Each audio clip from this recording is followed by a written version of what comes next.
নমস্কার। আজকে আমরা জানব কাটিং স্পিড, আরপিএম এবং ফিড। এটি খুবই গুরুত্বপূর্ণ ভিএমসি প্রোগ্রামিংয়ের জন্য।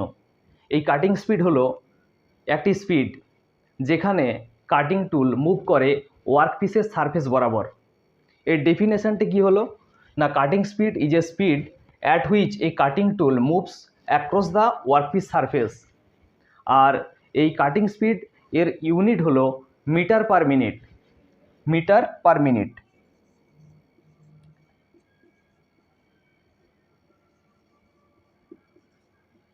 আমরা কাটিং স্পিডের ইউনিটকে মিটার পার মিনিটে মেজার করি। আর এই কাটিং স্পিডের যে ফর্মুলা রয়েছে তা হলো CS equal to pi DN by 1000।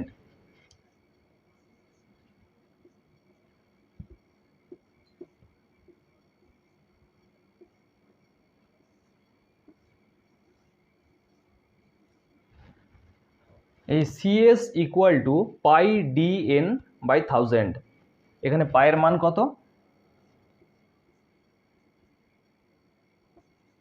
3.14। D হচ্ছে টুল ডায়ামিটার,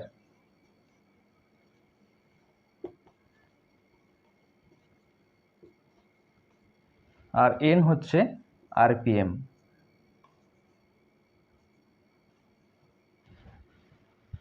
এই কাটিং স্পিড নির্ভর করে ওয়ার্কপিস মেটেরিয়ালের হার্ডনেস, কোন মেশিনে আমরা করছি, মেশিনের স্পিন্ডিল কী রয়েছে, কাটিং টুলের যে মেটেরিয়াল কী রয়েছে এবং টুলটি কত ওভারহ্যাং রয়েছে। এর উপর নির্ভর করে কাটিং স্পিড কখনো কম বা বেশি হয়ে থাকে। কাটিং স্পিড ইজ দ্য কি factor in the efficiency and quality of machining process. এর উপর নির্ভর করে টুল লাইফ এবং জবের সারফেস ফিনিশ আর প্রোডাক্টিভিটি। এরপরে আমরা জানব আরপিএম। আরপিএমের ফুল ফর্ম হলো রিভলিউশন পার মিনিট, অর্থাৎ কাটিং টুল 1 মিনিটে কতবার ঘুরবে তা আমরা এই আরপিএমের সাহায্যে বোঝাই। আর আরপিএমের ফর্মুলা হলো N equal to CS into 1000 by pi into D. অর্থাৎ কোনো টুলের কাটিং স্পিড যদি জানা থাকে এবং আমরা টুলের ডায়ামিটার যদি জানি, তাহলে আমরা কত আরপিএম হবে তা আমরা বের করতে পারবো। এখন আমরা একটি কাটিং টুলের আরপিএম বের করব, যেখানে কাটিং স্পিড 100 রয়েছে এবং টুলের ডায়ামিটার রয়েছে 10।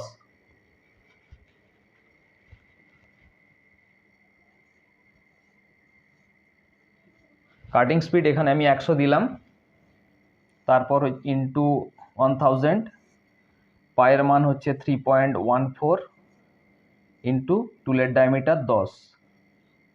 তাহলে এখানে আরপিএম হবে 3184।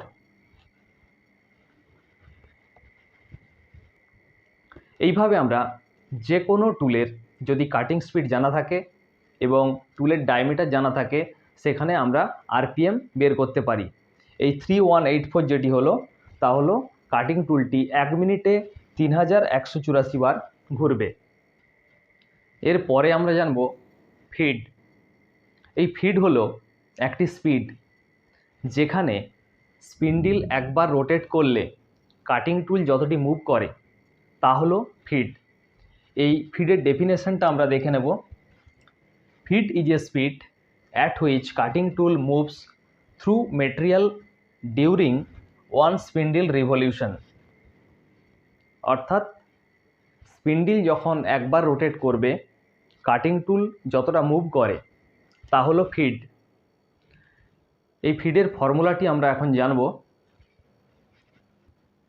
এখানে ভিএফ এটি হলো table feed equal to N RPM গুণিত Z number of teeth into F Z. Feed per tooth কত হবে?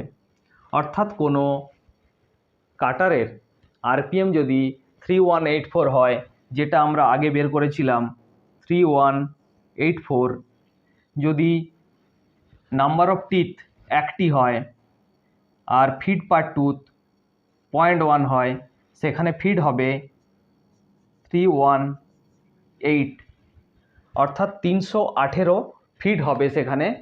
আর ফিডের ইউনিট হবে mm/মিনিট। এইভাবে আমরা যদি আরপিএম আমাদের জানা থাকে আর ফিড পার টুথ যদি আমরা জানি, সেখানে আমরা ফিড এইভাবেই আমরা বের করব। আর এই ফিডের উপর নির্ভর করে সাইকেল টাইম, জবের সারফেস ফিনিশ আর টুল লাইফ